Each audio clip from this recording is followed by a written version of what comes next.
Picture a quiet woodland, where the first rays of sunlight filter through the trees, dappling the ground in shifting patterns of gold and shadow. The air is still, filled only with the soft rustle of leaves and distant birdsong. Amidst this peaceful scene, a grey squirrel emerges. At first glance it seems like any other, but something about its movements is deeply unsettling. Instead of darting nimbly between the trees, it stumbles in slow, erratic circles. Its head lolls from side to side, and its eyes are vacant, as if it's lost in a world far removed from the living forest around it.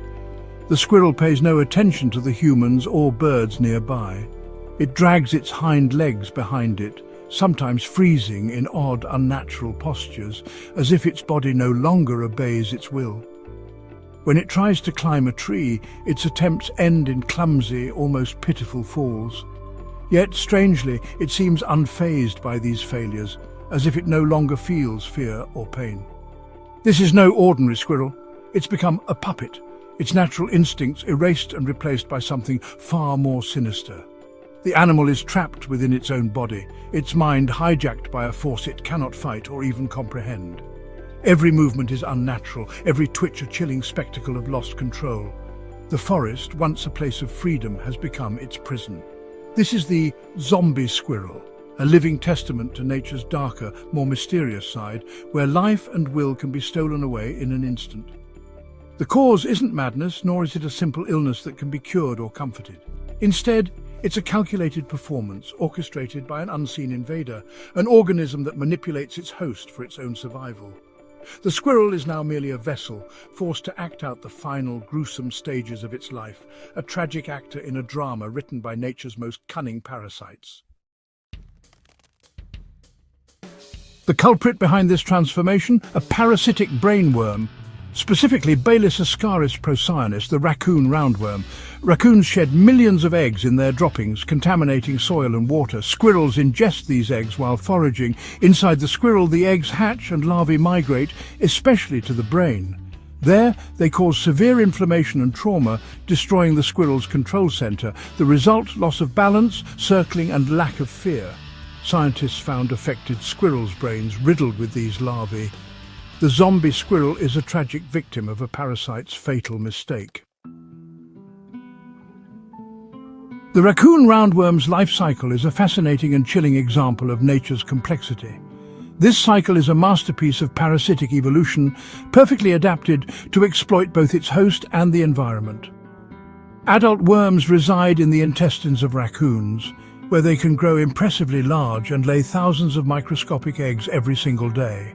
These eggs are passed out in raccoon feces, where they mature and persist for years, contaminating the soil and surrounding environment.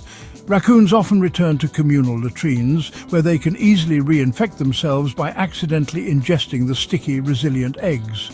Squirrels and other small mammals become accidental hosts when they forage in these contaminated areas, unknowingly picking up the invisible eggs. Inside these unfortunate hosts, the larvae hatch but cannot mature, so they begin a destructive migration through the animal's tissues. Most devastatingly, the larvae often invade the brain, causing severe neurological damage and bizarre, uncoordinated behavior. The infected squirrel becomes slow, disoriented, and vulnerable, making it an easy target for predators lurking nearby. If a raccoon consumes the weakened or dead squirrel, the parasite's life cycle comes full circle, starting anew. The suffering of the squirrel is a tragic but essential bridge in this deadly and relentless loop of survival. Reports of zombie squirrels have surfaced across North America, especially where raccoons are common. Squirrels act fearless, walk in circles, or fall from trees. Initially dismissed as rabies, the true cause was revealed by wildlife biologists. Outbreaks are often localized, linked to raccoon latrines. Squirrels near these sites are at high risk, those farther away may be safe. Researchers documented the disease's progression, subtle at first, then severe. The suffering is slow and agonizing, orchestrated by an internal invader. Each sighting is a reminder of the brutal hidden dramas in our ecosystems. The so-called zombie squirrel is a chilling and unforgettable example of host manipulation in the natural world. It's a phenomenon that blurs the line between fascination and fear, showing us just how complex and surprising nature can be.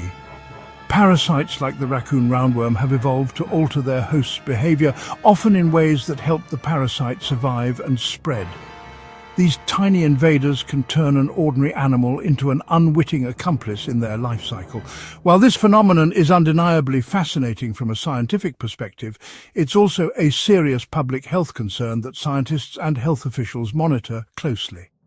Humans, especially curious children playing outdoors, can be infected if they accidentally ingest the microscopic eggs left behind by raccoons. The risk is higher in areas where people and wildlife overlap. The same tragic journey that affects squirrels can unfold in people, making raccoon latrines, places where raccoons repeatedly defecate, a hidden but significant hazard in parks and backyards. As raccoons adapt and thrive in urban and suburban areas, the risk of exposure to these parasites quietly spreads, often unnoticed by the people living nearby. The zombie squirrel story is a powerful lesson in respecting nature's complexity and its hidden dangers.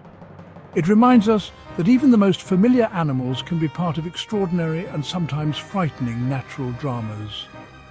We must observe the wild with wonder, but also with caution, remembering that our world is full of hidden threats and remarkable mysteries waiting to be discovered.